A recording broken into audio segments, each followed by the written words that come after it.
দেখুন, কোরআন মাজিদ পড়তে হলে অবশ্যই আপনাকে কোথায় কত আলিফ টান হবে এই প্রত্যেকটা বিষয় জানতে হবে। না জানলে আপনার কোরআন মাজিদ পড়া কখনোই শুদ্ধ হবে না। তো আজকের এই ভিডিওতে আমরা 3 আলিফ মাদ, মধ্যে মুনফাসিল, মধ্যে আরজি, এই প্রত্যেকটা বিষয়ে আমরা শিখাবো। তো অবশ্যই আজকের এই ভিডিওটি সম্পূর্ণ দেখবেন, ইনশাআল্লাহ একটু টানবেন না। তো চলুন শুরু করি। 3 আলিফ মাদের স্থান। 3 আলিফ মাদের স্থান হলো দুটি, এক হলো মধ্যে মুনফাসিল, দুই হচ্ছে মধ্যে আরজি। তো মধ্যে মুনফাসিলটা আমরা প্রথমে শিখি যে মদের অক্ষরের পরের ভিন্ন শব্দের প্রথমে হামজা আসলে যে মাদ হয় তাকেই মদ মুনফাসিল বলে। এই মাদের চিহ্ন হলো এরকম। তো আমাদের ভাষায় আমরা বলি যে মাদের হরফ উপরে চিকন চিহ্ন বামে যদি লম্বা হামজা আসে তাহলেই তাকে মধ্যে মুনফাসিল বলা হয়। আর মধ্যে মুনফাসিল 3 আলিফ পরিমাণ টেনে পড়তে হয়, এটা হলো আমরা বলি। কিন্তু আসলে অর্থে হচ্ছে এখানে চিকন চিহ্নটা না আসলেও সমস্যা নেই। মাদের হরফ অর্থাৎ জবর পর খালি আলিফ এটা মাদের হরফ, পেশের পর ওয়াও সাকিন এটা মাদের হরফ, তারপরে জেরের পর ইয়া সাকিন এগুলো মাদের হরফ, আবার খাড়া জবর থাকলে এরকম ওটা মাদের হরফ। তো এই মাদের হরফের পরেই যখন আমরা এই লম্বা হামজাটা পাবো সেইখানে আমাদেরকে সেই মাদে আর কি সেই মাদে আমাদেরকে 3 আলিফ টানতে হবে। আর এই চিকন চিহ্ন দেওয়ার কারণ হচ্ছে যেন আমরা সহজেই বুঝতে পারি, যেন আমাদের টানটা দেওয়া ভুল না হয়, এই জন্যই হয়তো এই চিকন চিহ্নটা দেওয়া হয়েছে। তো আমরা আমাদের ভাষায় শিখি তাহলে যে মাদের হরফের উপরে চিকন চিহ্ন থাকবে, বামে এই হামজাটা থাকবে, তাহলে সেই মাদে 3 আলিফ পরিমাণ টান দিবেন। যেমন মিম আলিফ জবর মা, হামজা গইন জবর আগ, মা আগ, নুন খারা জবর না, মা আগনা, মা আগনা, এরকম। তারপরে ক্বালু ইন্না, লাম ওয়াও পেশ লু, এখানে আমরা 3 আলিফ টানবো, কারণ পেশের উপরে যে ওয়াও সাকিন আসছে এটা মাদের হরফ, আর মাদের হরফ উপরে যে চিকন চিহ্ন আসছে বামে যা হামজাটা আসছে, এই জন্য আমরা এই মাদেও 3 আলিফ টান দিব। এখানে কথা হচ্ছে যদি আপনি 1 আলিফ টান দেন তাও হবে, সমস্যা নেই, কিন্তু টান দিতে হবে। টান না দিলে ভুল হবে, গুনাহ হবে। টান দিতে হবে, আপনি কমপক্ষে হলে 1 আলিফ টান দিতে হবে, তবে 3 আলিফ টান দেওয়াটা উত্তম। ক্বালু ইন্না, এরকম। তারপরে রব্বানা ইন্নাকা, রব্বানা এ নাতে আমি 3 আলিফ টান দিব। রব্বানা ইন্নাকা, রব্বানা ইন্নাকা, মা আ'বুদু, মাতেও 3 আলিফ টান দিতে হবে। মা আ'বুদু, ইয়াদা আবি, এদাতে আমি 3 আলিফ টান দিব। ইয়াদা আবি ওয়ালা আনতুম, এলাতেও 3 আলিফ টান দিতে হবে। ঠিক আছে, তো প্রত্যেকটা কোরআন মাজিদের মধ্যে এরকম পাবেন যে মাদের হরফ পরে চিকন চিহ্ন আসছে, বামে হামজা আসছে, সেই মাদে 3 আলিফ টান দিবেন। ওয়ালা আনতুম মা আগনা ওয়ালা আযা, এখানে থামি জালের আমরা এখানে 1 আলিফ টান দিব, কারণ ওয়াকফের অবস্থায় যদি আমরা এখানে ওয়াকফ ধরি, ওয়াকফের অবস্থায় কিন্তু 2টা জবর আসছে, 2 জবর থাকলে সেখানে 1 আলিফ টানতে হয়।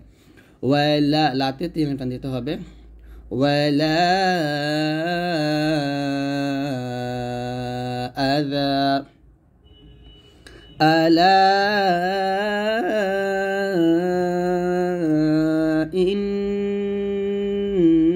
ইন্নাহুম, এখানে গুণ করতে হবে।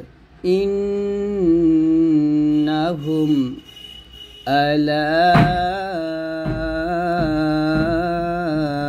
ইন্নাহুম মা আতাইনাকুম, মাতে চিহ্ন টানতে হবে, মা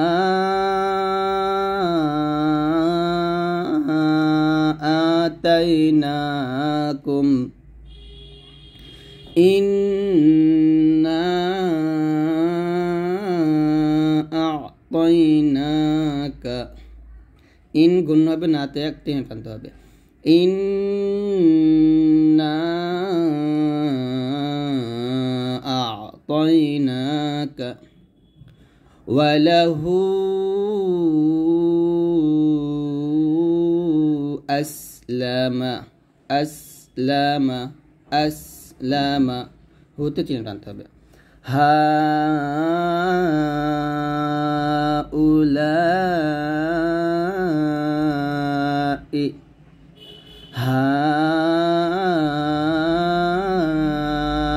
আনতুম, ইয়া আইয়ুহান নাসু, ইয়াতে চিহ্ন টানতে হবে, কারণ এখানে হা এ ইয়া প্রত্যেকটা উপরে কিন্তু খাড়া জবর আসছে, আর হরফে খাড়া জবর থাকলেও কিন্তু সেটাও মাদ হয়, সেখানে সেই মাদের উপরে চিকন চিহ্ন থাকে বামে, এই হামজা থাকলে সেখানেও 3 পরিমাণ টানতে হবে। হাউলাই,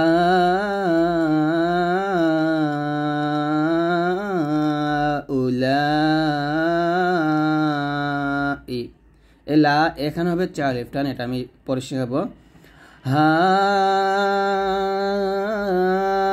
আনতুম ইয়া আইয়ুহান নাসু ক্বালা ইয়া আদামা, এরকম আমরা 3 টানবো। তারপর হচ্ছে মদ্দে আরজি। মদ্দে আরজি হচ্ছে এক আলিফ মদের বাম পাশে হরফ ওয়াকফের সময় সাকিন হলে 3 আলিফ পরিমাণ টানতে হয়। অর্থাৎ এখানে বোঝানো হয়েছে, আমরা শিখছি মাদের হরফ হলে 5 হরফ জবর পর খালি আলিফ, পেশের পর ওয়াও সাকিন, জেরের পর ইয়া সাকিন এবং খাড়া জবর উল্টা পেশ, এগুলো মাদ। তো এই মাদের হরফের পরের হরফে যদি আমরা থামি, মাদের হরফের পরের হরফে থামলে সেই হরফটা সাকিন হয়ে যায়। অর্থাৎ ওয়াকফের সাথে যদি কোনো হরফের জবর জের পেশ বা দুই পেশও থাকে, ওটা সাকিন হয়ে যায়। তো এখানে দেখুন শাই ইন কদিরুন আছে, র 2 পেশ রুন, তো এখানে থামলে হবে কদির, দ্বিতীয় 3 টান দিয়ে রটাকে সাকিন করতে হবে, শাই ইন কদির। তো এই যে এখানে দ্বিতীয় 3 টান দিয়ে রটাকে সাকিন করতেছি, এটাকে বলা হচ্ছে মদ্দে আরজি। আর রহিম, আর রহিমু আছে, এখানে থামলে হবে আর রহিম। আল আলামিন, আদ-দীন,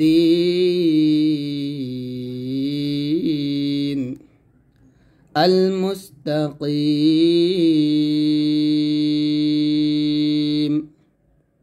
ওয়ান্নাস,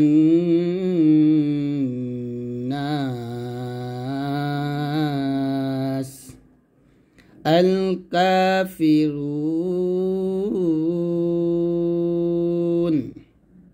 সাউফা তা'লামুন,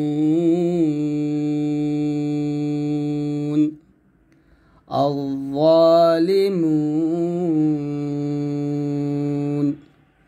আশ-শাহিদিন, মুসলিমুন, মিনাল খাসিরিন।